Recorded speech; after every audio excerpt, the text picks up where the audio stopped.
송은재TV 시작합니다. 그 대장동 비리와 관련해서 성남도시개발공사에서 근무를 하던 유한기 본부장이 자살을 한 데 이어서 어제는 또 김문기 처장이 숨진 채 발견이 돼서 충격을 주고 있습니다. 도대체 대장동 비리 그 자체가 얼마나 심각했길래, 문제는 지금 모두들 검찰 수사 중에 지금 검찰 수사의 내용이 흘러나오고 있지 않으니까 검찰 수사가 어떤 형태로 진행이 되고 있길래 이렇게 연쇄 자살이 일어날 수 있느냐. 문제는 이렇게 스스로 목숨을 끊는 유한기, 김문기, 성남도시개발공사 이런 사람들이 그 주범으로 꼽히는 유동규와 함께 배임죄를 구성하는, 그러니까 초과이익 환수 이 부분의 규정, 사업협약서 이걸 조정하는 데 관여를 했다. 화천대유가 그러니까 그렇게 막대한 이익을 얻을 수 있었던 가장 큰 이유인 초과이익 환수 부분을 삭제했다. 여기에 관계된 핵심 인물들이다. 이런 핵심 인물들이 2명은 지금 스스로 목숨을 끊었고, 감옥에 가 있는 유동규는 압수수색을 당하는 그날 약을 먹고 자살을 시도했다라는 사실이 알려지고 있지 않습니까? 왜 이들이 스스로 목숨을 끊는 이런 충격적인 일을 벌이게 될까? 지금 의문이 꼬리에 꼬리를 물고 있지 않습니까? 이재명 후보는 여기에 대해서 아예 입을 닫고 있습니다. 도대체 무엇이 있길래, 지금 궁금증이, 대장동 비리 자체도 지금 궁금증이지만 검찰 수사가 어떻게 진행되고 있길래 이런 일들이 벌어질까? 이 부분에 있어서 국민의힘 쪽에서 가장 많은 정보를 알고 있고 가장 설득력 있는 분석을 하고 있다라고 평가를 받는 원희룡 본부장이 오늘 자신의 페이스북에 자신이 들은 여러 가지 얘기들, 첩보들을 바탕으로 해서 추측을 내놓았습니다. 이게 어떻게 해서 이렇게 계속 잇따른 자살이 이어지고 있느냐. 지금 워낙 황당하고 워낙 충격적인 일이어서 원희룡 본부장이 제기하는 이 추측 한번 들어볼 만하다. 설득력이 간다. 이런 부분들입니다. 그러니까 원희룡 본부장이 오늘 자신의 페이스북에 이런 잇따른 자살을 놓고 필요하다면 자살교사 또는 자살방조죄로 고발을 해야 될 필요가 있다. 유한기 본부장에 이어서 김문기 처장까지 극단적인 선택을 했다. 최후 선택 직전에 누군가와 통화 내지는 SNS를 하면서 심적 압박감을 가진 것이 이유일 수 있다. 이렇게 추측을 했습니다.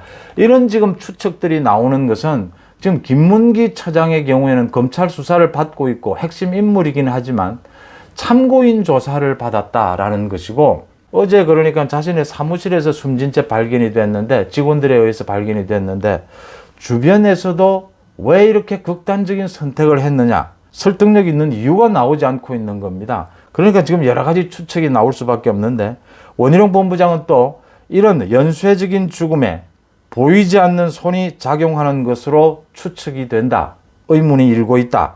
유동규, 유한기, 김문기 등 모두 대장동의 공모 지침서 변경으로 화천대유의 개발 이익을 몰아주기에 관여했던 핵심들이다. 이 부분이 중요합니다. 이들을 비롯한 대장동 관련자들이 윗선을 보호하기 위해 죽음을 서약한 바 있다는 이야기가 흘러나온다. 원희룡 본부장은 또 심지어 미국에 가 있던 남욱 변호사가 서둘러 귀국해서 구속된 것도 죽음을 피하기 위한 것이라는 이야기까지, 이 정말 무시무시한 이야기이지 않습니까? 이런 무시무시한 이야기까지 흘러나오고 있다. 원희룡 본부장은 또 자신의 페이스북에 아주 색다른 추측, 분석을 하게 됩니다. 이게 누구냐 하면 지금 김진국 전 청와대 민정수석, 그 아들이 민정수석 이름을 팔아서 이력서를 작성해서 취업활동을 벌였다라는 게 드러나서 옷을 벗은 김진국 전 민정수석, 이 민정수석이 사임하게 된데도 이 대장동 비리와 관련이 있다라고 하는 추측을 했습니다. 단지 추측이기는 합니다. 그런데 한번 이게 확인해 볼 필요가 있다라고 하는 겁니다. 이게 이런 이야기입니다. 원희룡 본부장 얘기는 김진국 민정수석이 앞장서서 이 대장동 비리에 대해서 원칙대로 강하게 진상을 파헤치려고 했던 그런 활동 기록들이 있다. 그런 얘기들이 있다. 그래서 이재명 후보 측에서 이 김진국 수석의 아들의 그 문제, 그 취업 비리, 그 관련된 그 문제를 터뜨려서 김진국 수석을 날려버렸다. 이런 추측들, 이런 분석들이 나오고 있다. 이렇게 원희룡 본부장이 짚었습니다.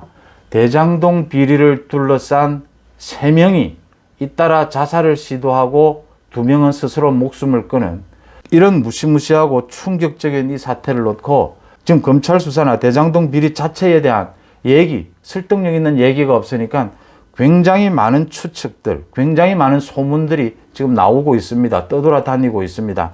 그 가운데서도 원희룡 본부장이 분석하는 이 추측들이 굉장히 무게감이 간다라고 하는 부분입니다.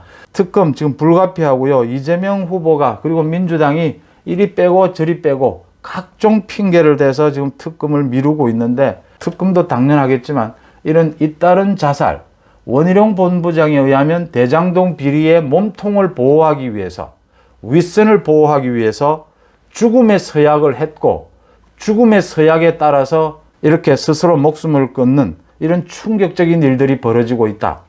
이 부분에 대한 사실 확인, 계속 시간이 걸리더라도 계속 파헤쳐 가야 되는 부분이다. 이렇게 보입니다. 송은재TV 마칩니다. 고맙습니다.